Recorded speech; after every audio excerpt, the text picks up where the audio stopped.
안녕하세요, 소마50입니다. 조조래빗 리뷰하겠습니다. 본지 지금 얼마 안 됐어요. 조조래빗은 타이카 와이티티 감독 각본, 원작이 있는 영화입니다. 그 원작 소설이 크리스텐 르넨스의 장편 소설 같은 하늘이라고 하는 작품이 원작이에요. 출연하는 배우 중에서 주역은 이 조조래빗 역할을 하고 있는 소년 로만 그리핀 데이비스라는 소년이고요. 토마신 맥켄지라고 하는 배우, 역시 또 젊은 배우입니다. 이 배우들이 주역이에요. 그리고 이제 유명한 배우들 스칼렛 요한슨, 이 감독인 타이카 와이티티가 히틀러 역할로 출연합니다. 이 소년의 마음속에 있는 상상 속의 친구 있죠. 그게 히틀러예요, 조조래빗에. 그 다음에 또 샘 로겔, 스티븐 머천트 등이 출연하고 있는 영화입니다. 조조래빗이라는 영화는 현재 이제 아카데미상 얼마 남지 않았습니다. 제가 이제 방송하고 있는 시점에서는 아카데미상의 각색상의 유력한 후보입니다. 이 원작 소설 크리스틴 르넨스의 장편 소설은 출판이 됐는지 안 됐는지 모르겠는데 상당히 좀 어두운 성장 소설인 것 같아요. 근데 이 영화는 감독인 타이카 와이티티는 우리들에게는 그 토르 3편 맞죠? 예. 토르 3편의 아주 개그감으로 유명한 감독이죠. 그 감독의 작품답게 상당히 밝게 시작을 합니다. 이 영화의 오프닝을 여는 그 곡은 비틀즈의 I Wanna Hold Your Hand의 독일어 버전이에요. 비틀즈가 이제 초창기에 독일에서 활동을 주로 했었기 때문에 독일어 버전이 남아있나 보더라고요. 그 버전을 또 하는데 그 장면에다가 당시에 이제 히틀러에 열광하는 정말 I Wanna Hold Your Hand, 내 손을 잡아주세요 라고 외치고 있는 듯한 독일의 당시 현실 속에 있는 인물들의 모습을 보여주고, 그런 세뇌된 현실 속에서 이 히틀러 유겐트, 이제 소년단이라고 우리가 번역을 하는데 이제 히틀러 유겐트죠. 히틀러 유겐트로 살아가고 있는 조조는 그 상상 속의 친구를 히틀러로 만들 정도로 상당한 나치에 이제 매료되어 있는 소년입니다. 자, 이 영화의 이제 줄거리를 이제 보면 이 조조는 레빗이라는 거 이름이 붙어 있는 것만 알겠지만 어린 소년답게 나약한 모습을 가지고 있는 소년이거든요. 그러니까 겁이 많은 거죠. 겁이 많고 근데 영화 속에서 좀 용기를 증명하는 행위가 되게 유치한 수준인데 그걸 이제 못하니까 이제 레빗이라는 별명을 얻게 되는 거예요. 그러면서 이제 상상 속에 빠져가지고 돌출 행동을 하게 되는데 그 사고를 통해 가지고 이제 얼굴과 다리 부상까지 있게 됩니다. 그래서 이제 히틀러의 멋진 경호원이 되겠다라는 꿈은 이룰 수 없다는 사실에 이제 좌절하게 되죠. 그러다가 이제 이 소년이 자신의 이제 집에 있는 그 죽은 누나의 방에 숨어 있었던 유대인 소녀를 발견하게 됩니다. 소녀라고 하지만 조조보다는 좀 연상해요, 많이. 이 소년이 갖고 있는 사고라는 게 이제 소년다운데 저희 80년대, 70년대 말인가 80년대 초반에 이제 또래 장군이라는 만화가 있었어요. 거기에 있는 그 공산당들은 다 이제 늑대로 나옵니다. 그래서 실제로 이제 어린아이들은 당시 공산당들이 이제 늑대라고 생각하는 경우가 많았다고 해요. 그것처럼 이제 이 조조래빗은 반대로 유태인들을 머리에 뿔이 달린 괴물들로 생각합니다. 하지만 이제 이 숨어 있었던 엘사라고 하는 유태인 소녀는 자기 방어 본능이 남아있기 때문에 처음 만남에서는 그 제복을 입고 있는 조조에게 적대적인 면을 보여주긴 하지만 괴물일 리는 없죠. 그래서 소녀와 일종의 협상을 해요. 그러니까 소녀가 이제 그 정도 조조도 이제 만약 이 소녀가 자신의 집에서 발견했다는 사실을 알게 되면 자기 가족들에게도 자기 어머니와 자신에게도 위험이 닥친다라는 이제 겁을 먹게 되는 거죠. 유태인에 대한 자기 나름의 사전을 만들기 위해서 협조하라고 하면서 일종의 이해가 진행이 됩니다. 이 영화는 이제 이런 소재의 영화로 좀 오래됐지만 볼코 셰란도프의 양철북이라는 그 소설 원작의 영화가 있어요.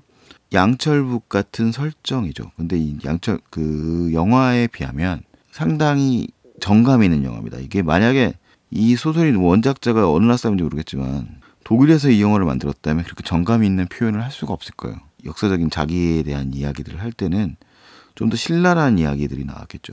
하지만 이 조조래빗은 어디까지나 영화의 주인공들은 독일이라고 하는 나라에 살고 있지만 실제 쓰는 언어들은 다 영어를 쓰고 다 배우들도 사실은 영어권에 있는 배우들이 출연을 하고 있습니다. 심지어 히틀러 연기를 하는 타이카 와이티티 같은 경우는 폴리네시안이죠. 뉴질랜드인가요? 네, 이쪽 출신인 사람이죠. 실제로 뭐 타이카 와이티티의 인터뷰에 의하면 유색인종을 싫어했던 히틀러에게 자기 같은 진짜 유색인종이 히틀러 연기하는 건 되게 그가 알고 있었다면 되게 싫어할 만한 일이지 않았을까라는 얘기를 합니다. 어쨌든 이제 이 영화는 처음엔 되게 가볍게 시작을 합니다. 이제 히틀러 유겐트에 들어간 이 조조 레빗이 일종의 이지민을 당하지만 그의 이제 주변 상황들을 보여주는 과정 자체인데 어디까지 소년의 눈높이에 맞춰서 보고 가기 때문에 영화 자체는 좀 전체로 경쾌한 분위기로 시작이 돼요. 뭐 하지만 이제 우리 예상할 수 있죠. 이 영화가 담고 있는 시기가 전쟁 시기라고 하는 거기 때문에 이 전체적인 영화의 전쟁 시기가 갖고 있는 비극성이라는 것을 표현이 안 될 수가 없거든요. 그런데 그 틀에서 성장이라고 하는 것은 무엇입니까?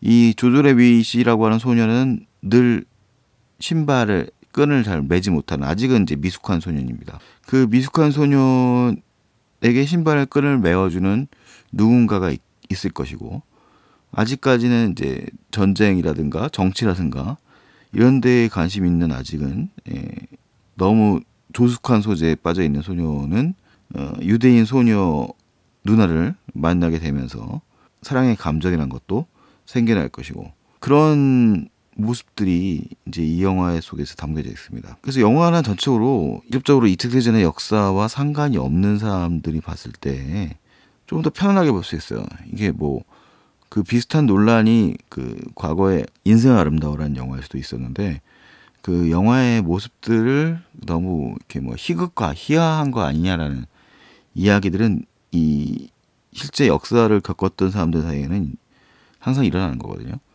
그런 비판을 이 영화라고 해서 피해갈 수는 없을 것 같습니다.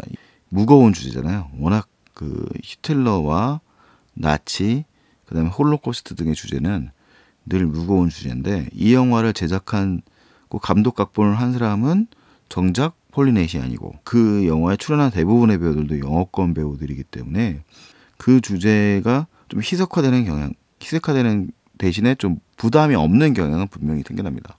그래서 영화가 기본적으로 아주 잘 만들어진, 그러니까 배우들이라든가 숙련된 인력들에 의해서 만들어져 있는 영화인 건 맞고 영화의 성격 자체도 성장 영화의 틀 안에 그려져 있습니다.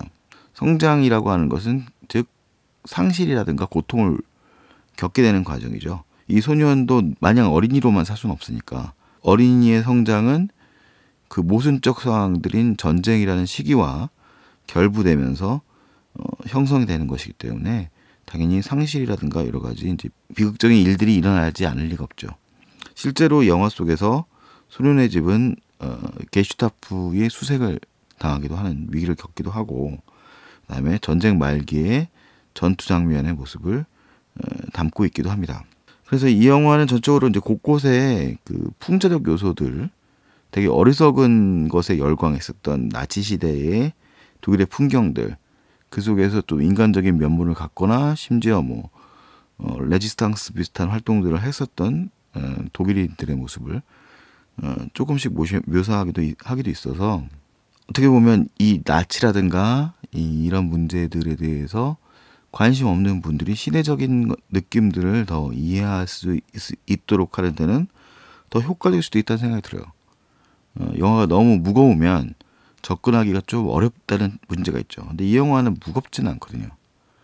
그리고 아주 기본적인 감성에 호소하는 측면에 있는 영화이고 성장이라고 하는 문제는 조금씩 다 보편적인 측면을 가지고 있기 때문에 그런 측면에서는 영화를 보는데 오히려 부담이 없는 측면도 있다는 거죠. 하지만 이제 단점이 없을 수는 없습니다. 역사적 문제를 다루고 있을 때는 아무래도 전쟁이 주는 무게감이라고 하는 측면이 있죠.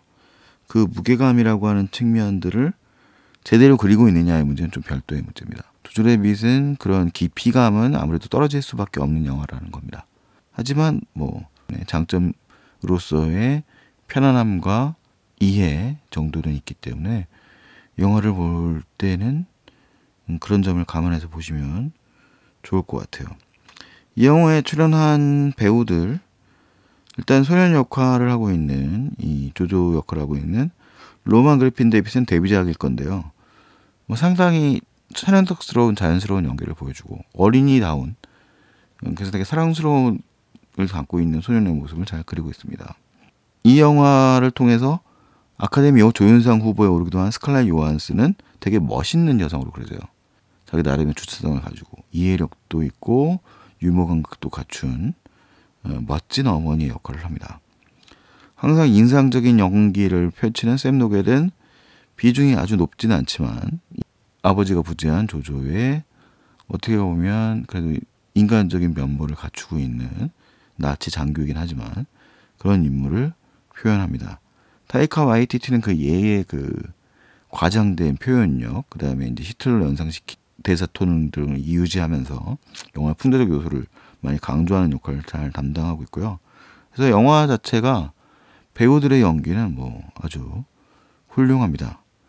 또 음악도 아주 잘 사용하고 있어요. 이 풍자적인 느낌들을 주로 음악적인 요소에 많이 의존하고 있습니다. 이 영화는 전쟁을 소재로 하고 있습니다만 생각보다는 예산이 많이 투여되지 않은 영화고요. 촬영은 주로 체코에서 했던 것 같아요. 그래서 이 작품으로 지금 토론토 국제영화제 관객상을 이미 수상을 했고 아카데미 시상식에는 작품상을 비롯해서 6개 부분 후보에 올랐으니까 올해 나왔던 영어권 영화 중에서는 평가가 매우 좋은 편입니다. 뭐 유태인 소재의 영화들은 늘 평가가 좋은 편이긴 합니다만 이 영화는 좀 최근에 만들어진 소재의 영화 중에서 무게를 많이 덜고 그런 영화적 재미를 많이 갖추고 있는 영화라서 대중적인 감각을 갖추고 있는 영화라서 좀 더 편하게 볼 수 있는 영화가 아닐까 싶습니다. 영화가 그렇다고 해서 아주 만합시 웃기기만 한 영화는 당연히 아닙니다. 전쟁을 소재로 했기 때문에. 그래서 그런 점 감안해서 한번 봐주시면 좋을 것 같네요. 네, 이상 조조 래빗에 대한 가이드 리뷰예요. 일종의 뭐 줄거리 많이 깊이 말씀 안 드렸죠. 그런 얘기입니다. 항상 뭐 지금 영화 리뷰를 올리면 이게 혼자 떠들다 보니까 재미가 없잖아요. 노잼인데 그러다 보니까 뭐 조회수 많이 안 나오고 있습니다. 괜찮습니다. 그냥 뭐 하는 거죠. 뭐. 네, 이상 조조 래빗에 대한 리뷰 이만 마치도록 하겠습니다. 이상 소마50입니다. 네, 다음에 또 좋은 영화를 만났으면 좋겠네요. 안녕히 계세요.